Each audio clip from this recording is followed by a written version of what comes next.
folks, and welcome to Craic News. We have a special guest with us today, James Ayo. Yes, that's right. The CEO and creative director. That's right. Behind Hotbox Entertainment. Yes.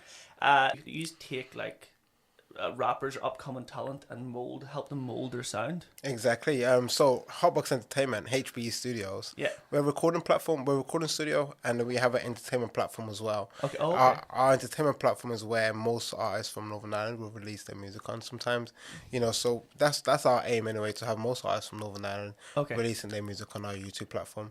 And then we have our creative academy as well, where we teach videography, DJ, and a bunch of other creative projects. Oh, nice. Let's say that I woke up one day and I wanted to become a rapper, right? I've already got, obviously, the bad boy reputation, right? and the muscle, right? And I turn up, James Ayo, and I ask you, what's my first step? How can you help me with my sound? Well, first of all, I kind of like to listen to or look at what people listen to first, you know? Okay, yeah. And then I kind of go from that angle, because I realize a lot of people like to sound like their favorite artist, if you know what I mean. Yeah. But advice to you as a new artist, it would just be, flow with it. Okay. Relax, what beats you want to listen to, and then, what story do you want to tell, Yeah. I love when music comes from a storytelling place. Awesome, right? Cool. So you were saying you do workshops. So let's say I turned up, you're saying, what's your story? Do you recommend, people, before they jump into recording? Because a lot of people I know just want to get into the studio and bang it beats, and they mightn't even know how to rap, you know what I mean? Or they don't have the flow yet. But how do people get in touch with you about those workshops, and what sort of stuff are you teaching people? Everything, a bit of everything. The Creative Academy is called YUC.CIC. Okay. And it's basically to show young people in Northern Ireland that yes, they can achieve their creative dreams in Northern Ireland. Nice. Because a lot of people feel like they have to leave here to become a videographer, director, singer, rapper, whatever it is. 100%. Yeah. So we wanna teach them the skills over here, so that, and also give them the opportunities to actually get jobs in Northern Ireland as well. Yeah. So the first steps. I mean, we have an academy. We have two programs actually starting in March. Okay. We have videography and DJing, and people can literally just send us a message on Instagram and say, "Hey, we would love to be involved in that, the DJing and videography," and that's for about 4 weeks, and it's all paid for as well. It's all free. Oh wow! Exactly, funded through the I might sign up myself. Exactly, and I'm telling you, I really feel like anybody can be an artist. Yeah. I feel like once you get up and you look in the mirror and say, you're going to be an artist, and once you start releasing music and making and releasing music, then you can be an artist. Because let's face it, there's so many artists in this world right now, and some of them are great, and some of them are not so great. I'm telling you, I'll tell you something. I think that's a personal attack. I thought that it was not exactly. No, you stirred into my soul when you said that. You know what it is though, and I think everybody, even the guys who are not so great, I think even they have a chance, because all they have to do is get their song, their sound, to the 1% of people that might like them in this world. Yeah. You know what I mean? Yeah. There's 8 billion people in this world. So if you get your tracks to that 1%, then you're kind of doing all right. Yeah. But it's interesting that you're saying that people in Northern Ireland, they can also be artists and stuff. And some people, this is the same as myself. I do some music and I do some comedy and stuff. I've always kind of felt like I've only started doing comedy. In the back of my head, I'm going should I move to somewhere like London, where there's a lot more open mics and there's a lot more opportunity and stuff. But you're the opposite. Exactly. You came from London and came to Northern Ireland. Why was that? I mean, the whole reason I came to Northern Ireland is a whole different story. I was a naughty boy in London. Same as myself. So, bro, I was staying out past 9 p.m. sometimes. I was way worse than that. London is just a hectic place, with gang violence and all this type of stuff, And growing up in London, you kind of get trapped in that life, even if you don't really want to. Yeah. Depending on the area and the people you grew up with, you end up getting, sucked in. Yeah. And I kind of wanted to get away from that. It's interesting that you chose Belfast, which probably in England... Everybody says that.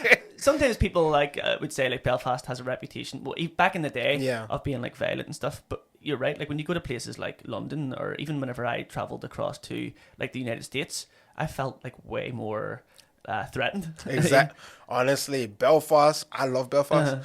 I see myself moving later on in life, because I want to go to Nigeria. I want to try and build something similar in Nigeria. Yeah. But I won't lie to you. Like, I don't ever see myself moving back to London. Yeah, yeah. You know, I love Belfast. You know, it's safe. The only thing I don't love is the weather. The weather is trash. Like, I was like, we've had like 5 storms in January. The weather is terrible, honestly.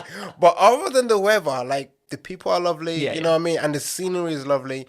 And you know what? People always feel like they have to get away from here to achieve it. But there's actually a lot happening here right now. Yeah, yeah. And there's so much support as well. Yeah. So you're saying like there's a lot going on. I've noticed there's a lot going on in the rap scene. Like there seems to be like a sort of big boom at the moment. We used to rap on the pillars of our garden. Yeah. And we used to just rap along to like Eminem and 50 Cent lyrics.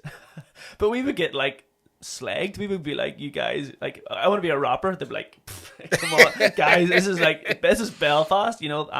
There might be like a stereotype that you have to play a certain kind of music. But do you think that's all changed? Do you think like... I think it's changing. Okay. You know, people are like, you know, we were the first platform here, you know, to showcase the music that was coming out of here in terms of rap and stuff like that. You know what I mean?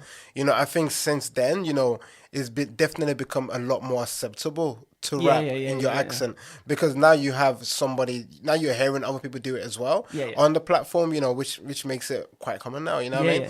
You know, but just like anywhere, like, you know, I've had friends in Liverpool, Scotland who have felt the same thing. And funny enough, like London back in the day was kind of similar before the grime days, you know what I mean? You know, but then grime came along and then we have platforms who were supporting grime and grime artists. Then before you know it, everybody's a grime artist, you know? So I think Belfast is heading that direction. Honestly, like we have some top guys and they are getting known by people over here, you know, and the sound is traveling and people are you know, reciting people's lyrics. It's becoming a vibe.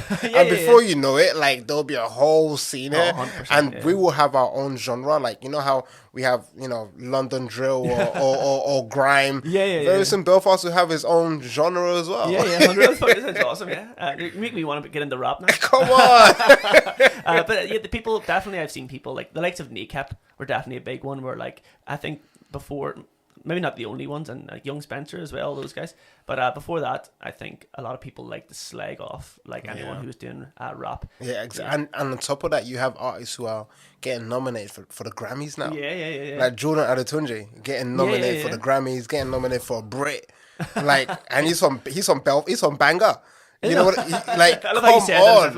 Like, honestly, like, you know, like, he's on Banger. He was born here, like, you know, I think he was born in London, but he was raised here anyway. You know, he's a Northern Irish notorious banger rapper. Like he's literally a banger rapper. Like, he's gonna produce a lot of bangers. Honestly, you know, so we have artists like that making it. You know, come on, like there's nothing bigger than the Grammys. You know, 100%, so if you're a young boy from Northern Ireland and you're seeing that, come on, and like.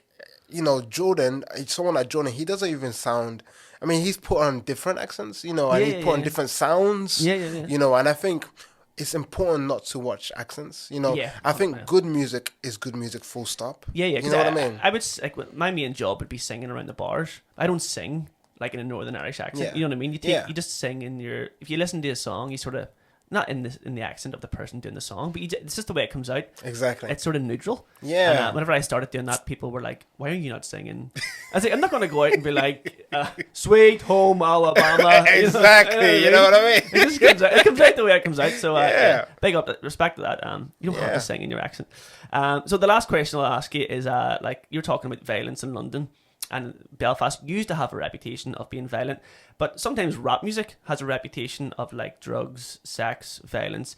How can you how can people get into that without the stigma of being like, oh, I have to be singing about like gangster rap and I have to be singing about drugs and all this sort of stuff? You know, rap literally stands for rhythm and poetry. Oh, yeah. Well, that's what Tupac said anyway. Tupac Shakur said that anyway. You know, I think there's power in rap. I think there's power in music, full stop. But I think in rap music, you know, it's for people who feel like they are not being heard, and they want to do it in a way that is that hits you a bit more. You know what I mean? You know, it definitely doesn't have to be violent or aggressive, as long as there's a message there. You know, and let's face it, Donald Trump is a drill rapper. Like, I won't lie to you. Like, honestly, when we're looking at all these politicians, especially when they're saying we're gonna do this to this country and we're gonna do that, starting beef. They're starting beef. That's a drill rapper, bro. Like what? Yes, there's no 808, so there's no tempo. But honestly, like once you're like talking down and talking violent, like that's what they are. Like you know what I mean? He's the first orange rapper. Honestly, like honestly, now a lot of people who do rap music come from deprived neighborhoods, come from places that they just feel like they're not being heard, and they are angry, and they use the rap as their punching bag. You know what I mean? But there are people who just use it to. Like, for example, John Sue. You know John Sue? He's someone that is, I would call him an activist. You know what I mean? And he uses, also Kendrick Lamar. Kendrick Lamar, he's kind of like an activist as well. Activist, and we have so many people like that who use rap as a way to get a message across. Kneecap, the same thing as well. Like, they have their, should we say craziness a little bit? But honestly, I think there's a message there, and because of the message, because of the message as a community, and because there's a community now it's something that cannot be denied. Is crossing everywhere because everybody can relate to what they're saying, what they're going through. Even if you don't totally understand it, you still feel the energy, and you still feel like I connect with these guys. 100%, you know what I mean? So I think once there's a message, and once you have something to say, and once you're able to put it on a beat, you're rapping, man. 100%. Exactly. So if anyone wants to get in touch with you guys, do you want to plug your socials? Yes, hbe.uk. That's where you find us. Also HBE Studios. Our academy, our creative academy is called Yes You Can. We're actually doing an open day as well very soon. The open day is on the 24th of February. Nice. So make sure you come down. It's at 6 p.m. at the Argyle Business Centre. And you get to learn everything. DJing, videography, music production, and a bit of everything like that. So make sure you come down. Make sure you get signed up for the programs. Yeah, nice. That's me signed up. I'm writing down the details. Exactly. I'm going to be Belfast's new notorious rapper. And you know what? Make sure you come to the rap freestyle sessions as well. I'm actually thinking about doing some a mixed comedy with rap. I would love to have you down for a freestyle session. Honestly, it's a deal. But we'll get there soon. Well, thank you very much for coming on. Appreciate it. Of course, thank you so much.